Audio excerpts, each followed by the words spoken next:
So now we're ready to actually extrude the handles for the queso warmer. You want to go ahead and get a board or some other big flat object that you can move around to extrude the handles onto. And before you put the clay into the extruder, you want to check your die, make sure that it's lined up well and that it's not going to be cut off at any portion. And then you'll take your prepared cylinder of clay, move the plunger out of the way, drop that clay right down the tube, and then slide the plunger around and drop it in the hole.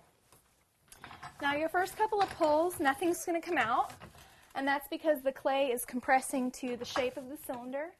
But once it does start to come out, you want to just move slowly and let that extrude. And once you've got about the length of whatever you've got nearby, just break it off with your finger, cup the bottom so that it's supported, and then lay it onto your board. Now, it's good to go ahead and extrude everything that's in this tube, even if you're not going to use it all right now. If you cover it in plastic, you can save it for later, and it saves you the trouble of going back to the extruder when you need handles again.